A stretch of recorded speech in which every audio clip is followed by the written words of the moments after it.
warahmatullahi wabarakatuh. Izinkan kami untuk memperkenalkan kelompok kami. Kami dari kelompok 4 yang beranggotakan 5 orang. Yang pertama, Dea Novita dengan NPM 215210293. Yang kedua, Lukman Nur Hakim dengan NPM 215210591. Yang ketiga, Neti Aprilianti, yaitu saya sendiri dengan NPM 215212128. Yang keempat, Sulistianingsih dengan NPM 215210285. Yang kelima, Tia Setio Pramudidyo dengan NPM 215210648. Dosen pengampu kami adalah Ibu Dr. Fatmawati, SPD, MPD, kelas manajemen 1B. Kelompok 4 akan menjelaskan tentang kalimat dalam bahasa Indonesia. Pengertian kalimat. Kalimat adalah satuan bahasa terkecil yang mengungkapkan pikiran yang utuh, baik dengan cara lisan maupun tulisan. Dalam wujud lisan, kalimat diucapkan dengan suara naik, turun, dan keras lembut, di sela jeda, dan diakhiri dengan intonasi akhir. Dalam wujud tulisan, kalimat dimulai dengan huruf kapital dan diakhiri dengan tanda titik, tanda tanya, ataupun tanda seru. Di dalamnya dapat disertakan tanda baca seperti koma, titik dua, pisah, dan spasi. Tanda titik, tanda tanya, dan tanda seru pada wujud tulisan sepadan dengan intonasi akhir pada wujud lisan. Sedangkan spasi mengikuti mereka melambangkan kesenyapan jika dilihat dari hal predikatnya. Kalimat-kalimat dalam bahasa Indonesia ada 2 macam, yaitu 1. Kalimat-kalimat yang berpredikat kata kerja. Yang kedua, kalimat-kalimat yang berpredikat bukan kata kerja. Jenis-jenis kalimat menurut fungsinya dapat dibedakan menjadi 4, yaitu kalimat pernyataan, kalimat pertanyaan, kalimat perintah, dan kalimat seru. Pertama, ada kalimat pernyataan. Kalimat pernyataan ini yaitu untuk menyampaikan informasi kepada lawan komunikasi kita. Jadi kalimat pernyataan ini sifatnya itu bebas, boleh langsung atau tidak langsung, aktif atau pasif, tunggal atau majemuk. Intonasinya itu menurun dan di akhir kalimat menggunakan tanda titik. Contohnya, Menteri Tenaga Kerja mengadakan kunjungan ke beberapa pabrik baja di Surabaya. Kedua, ada kalimat pertanyaan. Kalimat pertanyaan ini digunakan untuk memperoleh informasi atau reaksi dari lawan bicara kita. Kalimat pertanyaan ini biasanya dipertegas dengan menggunakan tanda baca, yaitu tanda tanya. Contoh untuk kalimat pertanyaan ini, yang pertama itu adalah yang positif. Mengapa dia selalu bersikap tidak sopan? Nah, untuk yang negatif, mengapa kita tidak bisa hidup, saling mengerti, memahami, dan menghargai sesama umat? Yang ketiga, ada kalimat perintah. Kalimat perintah ini digunakan jika pemakainya menyuruh atau melarang untuk berbuat sesuatu. Kalimat perintah ini biasanya menggunakan tanda baca, yaitu tanda seru. Contohnya, yang positif, tolong selesaikan tugas membuat makalah itu terlebih dahulu. Yang negatifnya, sebaiknya kita tidak melakukan provokasi yang dapat menyesatkan orang lain. Yang terakhir, ada kalimat seru. Kalimat seru ini digunakan untuk menyampaikan atau mengungkapkan perasaan yang kuat dan mendadak. Contohnya, yang positif. Nah, ini baru kejutan bagi kita. Yang negatifnya, aduh, ternyata dia tidak menepati janji. Terus yang berikutnya ada jenis kalimat menurut prosanya. Jenis kalimat ini memiliki 2 macam, yaitu kalimat tunggal dan kalimat menjemuk. Kalimat tunggal. Kalimat tunggal adalah kalimat yang mempunyai satu klausa bebas.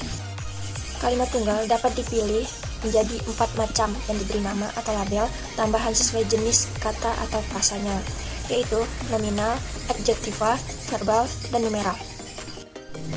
Baik, contoh yang pertama, kami mahasiswa Universitas Islam Riau.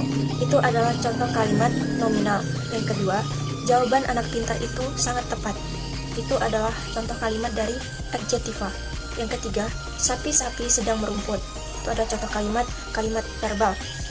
Yang keempat atau yang terakhir, mobil orang kaya itu ada 8. Itu adalah contoh dari kalimat numeral. Terus kalimat menjemuk. Kalimat majemuk adalah kalimat yang merupakan gabungan dari dua atau lebih kalimat tunggal. Kalimat ini terdiri atas subjek dan dua predikat. Kalimat majemuk dibagi lagi menjadi dua bagian, yaitu kalimat majemuk setara. Kalimat majemuk setara yaitu gabungan dua pokok pikiran atau lebih yang kedudukannya itu setara. Berikut adalah tabel klausa dalam kalimat majemuk. Yang pertama, penghubung. Fungsinya yaitu menyatakan penjumlahan atau gabungan kejadian, kegiatan, peristiwa, dan proses. Kata penghubung ini biasanya menggunakan kata dan, serta, baik, maupun. Kedua, pertentangan. Menyatakan hal yang dinyatakan dalam klausa pertama bertentangan dengan klausa kedua. Biasanya menggunakan kata tetapi, sedangkan, bukannya, melainkan. Yang ketiga, pemilihan. Menyatakan pilihan di antara dua kemungkinan. Itu menggunakan kata atau. Yang terakhir, berurutan. Menyatakan kejadian yang berurutan. Menggunakan kata lalu, kemudian. Contoh kalimat majemuk setara. Yang pertama, Anto gemar menulis, sedangkan Anita gemar menari. Kalimat tersebut menyatakan jenis hubungan yaitu pertentangan. Dua, engkau tinggal di sini atau ikut dengan saya. Itu adalah jenis hubungan pemilihan. Ketiga, buah jeruk dan mangga sama-sama mengandung vitamin C. Itu adalah jenis kalimat penghubung. Yang terakhir, ia memarkirkan mobil di lantai 3, lalu naik lift ke lantai 7. Itu adalah jenis kalimat berurutan. Yang kedua, kalimat majemuk bertingkat, yaitu kalimat tunggal yang salah satunya itu diperluas membentuk kalimat baru. Kalimat majemuk ini kita mengenalnya dengan induk kalimat dan anak kalimat. Induk kalimat itu adalah jabatan kalimat yang bersifat tetap atau tidak mengalami perubahan. Sedangkan anak kalimat, jabatan kalimat itu diperluas membentuk kalimat baru. Kalimat itu ditandai dengan pemakaian kata penghubung dan bila mendahului induk kalimat dipisah dengan tanda baca koma. Berikut adalah tabel jenis penghubung antar klausa, konjungtor, dan fungsi dalam kalimat majemuk bertingkat. Yang pertama, waktu. Kata penghubungnya sejak, sedari, sewaktu, sementara, seraya, setelah, sambil, sehabis, sebelum, ketika, tak kala, hingga, sampai. Yang kedua, jenis hubungan syarat. Menggunakan kata penghubung jika, jikalau, seandainya, andai kata, andaikan, asalkan, kalau, apabila, bila mana, manakala. Yang ketiga, tujuan. Tujuan ini menggunakan kata penghubung agar, supaya, untuk, biar. Yang keempat, konsesif. Menggunakan kata penghubung walau, walaupun, meski, meskipun, sekalipun, biar, biarpun, kendati pun, sungguh pun. Yang pun, sungguh pun. Yang kelima, pembandingan. Menggunakan kata penghubung seperti bagaikan, laksana, sebagaimana, daripada, alih-alih, ibarat. Terus yang keenam, penyebaban. Menggunakan kata penghubung sebab, karena, oleh karena. Yang ketujuh, pengakibatan. Menggunakan kata penghubung sehingga, sampai-sampai, maka. 8. Cara atau alat. Menggunakan kata penghubung dengan, tanpa. Yang kesembilan, kemiripan. Menggunakan kata penghubung seolah-olah, akan. Yang ke-10, kenyataan. Menggunakan kata penghubung padahal. Yang terakhir, penjelasan. Menggunakan kata penghubung bahwa. Contoh kalimat majemuk bertingkat ini yang pertama, agar koperasi unit desa KUD berkembang, perlu dipikirkan penciptaan kader-kader yang tangguh. Yang kedua, ketika memberikan keterangan, saksi itu meneteskan air mata. Kalimat yang pertama itu adalah jenis kalimat hubungan tujuan, sedangkan yang kedua itu jenis hubungan waktu. Yang selanjutnya, jenis kalimat menurut kelengkapan unsurnya. Kalimat ini dibedakan menjadi dua, yaitu kalimat sempurna atau mayor dan kalimat tak lengkap atau minor. Yang mendasari kalimat sempurna adalah suatu klausa bebas, maka kalimat sempurna ini cukup kalimat tunggal dan kalimat majemuk. Contohnya, yang pertama, ayah membaca koran. Dilihat dari kalimat tunggal. Yang kedua, kalau saya mempunyai uang, saya akan membeli rumah itu. Dilihat dari kalimat majemuk bertingkat. Yang kedua, kalimat tidak sempurna atau minor. Kalimat tidak sempurna ini adalah kalimat yang subjek dan predikatnya itu tidak lengkap. atau dengan kata lain, subjek dan predikatnya tidak ada sama sekali. Kalimat tak sempurna ini mencakup kalimat pertanyaan, minor, dan seruan. Contohnya, yang pertama, maksudmu itu menggunakan kalimat pertanyaan. Yang kedua, ayah di Sumatera Utara itu adalah kalimat minor atau tidak lengkap. Selanjutnya, jenis kalimat menurut susunan subjek dan predikatnya. Kalimat ini dibagi lagi menjadi dua, yaitu kalimat versi dan kalimat inversi. Baik, yang pertama adalah kalimat versi. Kalimat versi adalah kalimat yang berpola SP.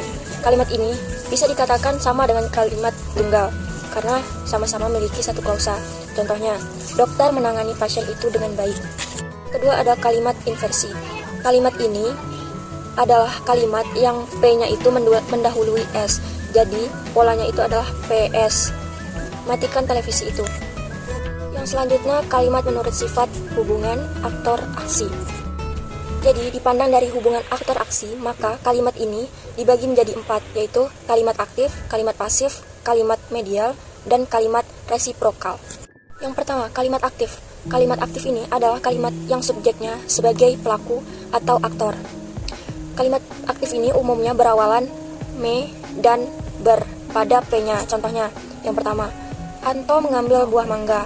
Itu diawali dengan me. Yang kedua, adik bermain bola. Diawali dengan ber. Kedua, kalimat pasif. Kalimat pasif ini adalah kalimat-kalimat yang subjeknya itu berperan sebagai penderita atau dikenai pekerjaan tindakan. Kalimat pasif ini umumnya berawalan di, ter, ke, dan an. Contohnya, yang pertama, piring dicuci Anita. Diawali dengan di. Yang kedua, adik terjatuh di kamar mandi. Itu berawalan ter. Yang ketiga, suaranya kedengaran ke sana. Itu berawalan ke. Yang ketiga, ada kalimat medial. Kalimat ini adalah kalimat yang subjeknya itu berperan baik sebagai pelaku atau sebagai penderita. Contohnya, yang pertama, dia menghibur dirinya sendiri. Yang kedua, wanita itu menggantung dirinya sendiri. Yang ketiga, mereka menyusahkan diri sendiri. Yang terakhir, ada kalimat resiprokal, yaitu kalimat yang subjeknya dan objeknya melakukan suatu perbuatan yang berbalas-balasan. Contohnya, yang pertama, saya sering tukar-menukar buku dengan si Joni. Yang kedua, para pembeli ramai tawar-menawar dengan para pedagang. Berikutnya ada kalimat inti dan inti kalimat. Kalimat inti adalah kalimat yang terdiri atas S dan P. Sedangkan inti kalimat adalah kalimat yang terdiri atas inti kalimat atau unsur-unsur kalimat, yaitu SPO. Syarat-syarat kalimat inti. Yang pertama, terdiri dari dua suku kata. Yang kedua, berpola S dan P. Yang terakhir, intonasinya itu netral. Sedangkan syarat-syarat inti kalimat, yaitu yang pertama terdiri dari 3 suku kata. Yang kedua, berpola S, P, O. Yang ketiga, intonasinya itu netral. Contohnya, adik saya yang paling bungsu sedang mempelajari bahasa Mandarin. Kalimat intinya itu adik mempelajari. Sedangkan inti kalimatnya adalah adik mempelajari bahasa Mandarin. Contoh yang berikutnya, penelitian mutakhir memusatkan perhatian pada makanan dari soya yang ternyata dapat membantu mencegah kanker payudara. Kalimat intinya itu penelitian memusatkan. Sedangkan inti kalimatnya itu penelitian memusatkan perhatian. Baik, yang terakhir ada kalimat berdasarkan pengucapan. Kalimat ini dibedakan menjadi 2, yaitu kalimat langsung dan kalimat tak langsung. Kalimat langsung adalah kalimat yang secara cermat menirukan ucapan orang. Contohnya, saya sangat terkejut, kata ibu, karena melihat ular. Yang kedua itu kalimat tak langsung. Kalimat tak langsung ini adalah kalimat yang menceritakan kembali ucapan atau perkataan orang lain. Contohnya, adik berkata bahwa sepeda itu harus dibawa ke bengkel. Kalimat efektif. Kalimat efektif adalah kalimat yang dapat menggunakan maksud penuntut penulis secara tepat, sehingga maksud itu dapat dipahami oleh pendengar atau pembaca secara tepat pula. Dengan kata lain, kalimat efektif adalah kalimat yang dapat mencapai sasaran dengan baik sebagai alat komunikasi. Kalimat efektif memiliki diksi pilihan kata yang tepat, tidak mengalami kontaminasi frase sesuai ketentuan EYD, baik penulisan tanda baca dan penulisan kata. Selain ini, kalimat efektif juga memiliki 6 syarat keefektifan, yaitu adanya kesatuan, kepaduan, kepelatan, ketepatan, dan kehematan, serta kelogisan. A. Kesatuan. Kesatuan dalam kalimat efektif adalah dengan adanya ide pokok S dan P sebagai kalimat yang jelas. Contoh, bagi yang tidak berkepentingan dilarang masuk. Salah. Bagi yang tidak berkepentingan dilarang masuk. Benar. B. Kepaduan. Kepaduan terjadinya hubungan yang padu antara unsur-unsur bentuk kalimat yang termasuk unsur bentuk kalimat adalah kata, frase, tanda baca, dan fungsi sintaksis. Subjek, predikat, objek, pelengkap, dan keterangan. Contoh, 1. Kepada setiap pengemudi mobil harus memiliki surat izin mengemudi. Tidak memiliki subjek, tidak jelas, salah. 2. Setiap pengemudi mobil harus memiliki surat izin mengemudi. Subjeknya sudah jelas, benar. C. Keperalatan. Keperalatan adalah pemakala bentuk gramatika yang sama untuk bagian-bagian kalimat tertentu. Upayanya alam sebuah perindah jika unsur pertama menggunakan verba kata kerja, dan seterusnya juga harus verba jika unsur pertamanya nominal kata benda. Contoh, A. Kami telah merencanakan membangun pabrik, membuka hutan, pelebaran jalan desa, dan membuat tali air. Salah. B. Kami telah merencanakan membangun pabrik, membuka hutan. Benar. D. Ketepatan. Ketepatan adalah kesesuaian kecocokan pemakai unsur-unsur yang membangun suatu kalimat sehingga terbentuk pengertian yang bulat dan pasti. Contoh, 1. Karyawan teladan itu memang tekun belajar dari pagi hingga petang. Salah. Yang benar, karyawan teladan itu memang tekun belajar dari pagi hingga petang. Benar. E. Kehematan. Kehematan yaitu hemat pemakaian kata atau kelompok kata. Contoh, hanya ini saja yang dapat saya berikan. Salah. Hanya ini yang dapat saya berikan. Benar. F. Kelogisan. Kelogisan di sini adalah terdapatnya arti kalimat yang logis. Di dalam kalimat, diantaranya kalimat kontaminasi, ketidakjelasan unsur S dan P dalam kalimat, gejala pleonasme dalam kalimat, dan penggunaan kata yang salah dalam kalimat. Pertama, kalimat kontaminasi. Kalimat kontaminasi atau rancu adalah kalimat kacau susunannya. Namun kekacauan susunan kata dalam kalimat itu sifatnya khas. Dikatakan khas karena adanya pembentukan satu kalimat yang kurang tepat dari kedua kalimat yang benar sehingga gagasan kalimatnya menjadi kabur atau tidak jelas. Contoh, melalui kursus ini diharapkan bermanfaat untuk meningkatkan keterampilan. Ini adalah contoh yang salah. Contoh yang benar itu, kursus ini diharapkan bermanfaat untuk meningkatkan keterampilan. Atau bisa yang B yang ini, melalui kursus ini diharapkan dapat ditingkatkan keterampilan. Contoh kalimat kontaminasi lain yaitu dalam perutnya mengandung racun. Salah. Dalam perutnya terkandung racun. Benar. Perutnya mengandung racun. Benar. Kita masuk ke ketidakjelasan unsur dan predikat dalam kalimat. Pada sebagian kalimat yang tidak jelas unsur S dan tidak memiliki unsur P akan membuat ketidakefektifan dan hanya memiliki unsur lain seperti O, cat, dan pel. Contoh, di antara beberapa negara Eropa Barat berupaya membuat heli anti-tank untuk menekan biaya bersama, dalam kurung tidak jelas unsur S. Contoh kedua, negara Eropa Barat berupaya membuat heli anti-tank untuk menekan biaya bersama, dalam kurung jelas unsur S. Contoh 3, ayah ke kantor jam 7 pagi, dalam kurung tidak ada unsur P. Contoh 4, ayah pergi ke kantor jam 7 pagi, dalam kurung tidak ada unsur P. Gejala pleonasme dalam kalimat. Yang dimaksud dengan gejala pleonasme dalam kalimat adalah penggunaan unsur kata atau bahasa yang berlebihan. Contoh, para tamu mulai datang ke pesta itu. Salah. Para tamu mulai datang ke pesta itu. Benar. Tamu mulai datang ke pesta itu. Benar. Sejak dari terminal sampai pesawat, Pamela diikuti terus oleh para wartawan asing dalam kurung salah. Sejak terminal sampai pesawat, Pamela diikuti terus oleh para wartawan asing dalam kurung benar.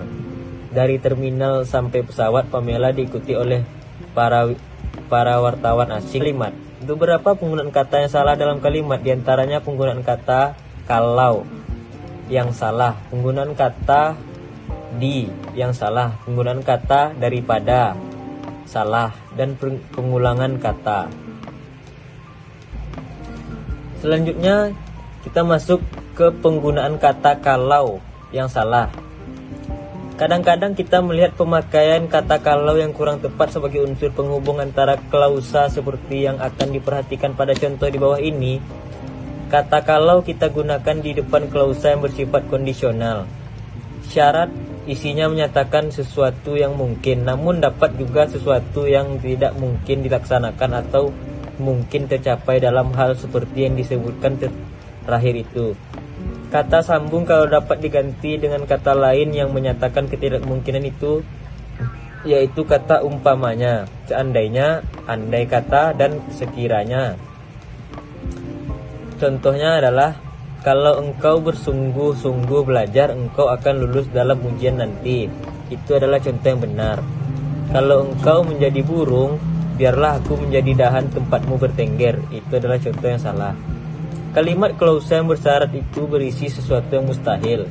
Mana mungkin orang akan menjelma menjadi burung karena isinya mengandung ketidakmungkinan makna kata kalau dapat diganti dengan kata lain, misalnya andai kata, umpamanya, dan sekiranya. Contoh, andai kata engkau menjadi burung, biarlah aku menjadi dahan tempatmu bertengger. Ini adalah contoh yang benar. Kedua, penggunaan kata di. Yang salah penggunaan kata di yang salah. Di antaranya, pakaian itu disimpan di dalam lemari. Ini adalah contoh yang salah. Pakaian itu disimpan dalam lemari. Ini adalah contoh benar karena kata depan di dihilangkan. Perkara itu di atas tanggungan ayah saya lah. Ini adalah salah. Perkara itu di atas tanggungan saya lah. Ini adalah contoh yang benar. Yang ketiga, penggunaan kata daripada yang salah. Penggunaan kata daripada yang salah diantaranya, pukulan semes daripada icuk menghujam tajam. Ini adalah contoh yang salah. Pukulan semes icuk menghujam tajam. Ini adalah contoh yang benar. Hati kita sedih melihat daripada penderitaan korban bencana itu. Ini adalah contoh yang salah. Hati kita sedih melihat penderitaan korban bencana itu. Ini adalah contoh yang benar. Terakhir, pengulangan kata. Ini adalah contoh yang benar. Terakhir, pengulangan kata. Pengulangan kata yang terjadi dalam kalimat, misalnya, setahunnya hanya menghasilkan sekitar 200 film setahun. Ini adalah contoh yang salah.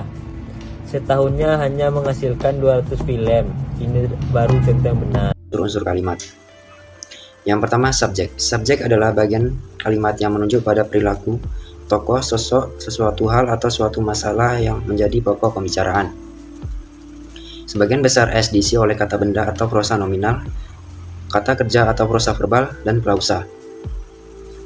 Subjek kalimat dapat dicari dengan rumus pernyataan apa ataupun siapa. Contohnya, kakak itu sedang melukis. S yang diisi kata benda atau prosa nominal. Berjalan kaki menyehatkan badan.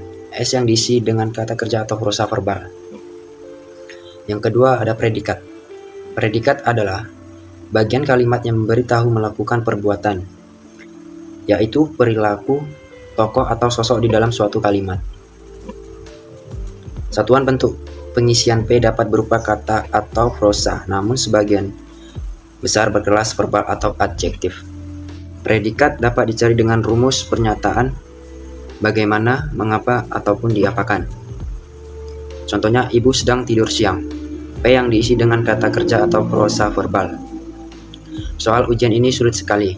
P yang diisi dengan kata sifat atau prosa adjektif. Yang ketiga, objek.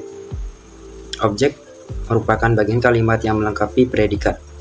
Objek biasanya diisi oleh nominal prosa nominal atau klausa. Letak objek selalu di belakang P yang berupa verba transitif, yaitu verba yang menuntut wajib hadirnya objek. Objek dapat dicari dengan rumus pernyataan apa, siapa terhadap tindakan subjek. Contohnya, mereka memancing ikan pari. O yang diisi dengan kata benda atau prosa nominal. Dan yang keempat adalah pelengkap atau PEL. Pelengkap atau komplement adalah bagian kalimat yang melengkapi P atau predikat. Letak PEL umumnya di belakang predikat yang berupa verbal. Posisi ini juga ditempati oleh O atau objek. Dan jenis kata yang mengisi PEL dan O juga bisa sama, yaitu nominal atau prosa nominal. Akan tetapi antara PEL dan O terdapat perbedaan. Contohnya, Ketua MPR membacakan Pancasila. Ketua MPR sebagai subjek membacakan sebagai predikat dan O sebagai objek. Banyak orsospol berlandaskan Pancasila. Banyak orsospol sebagai subjek berlandaskan sebagai predikat dan Pancasila sebagai pelengkap.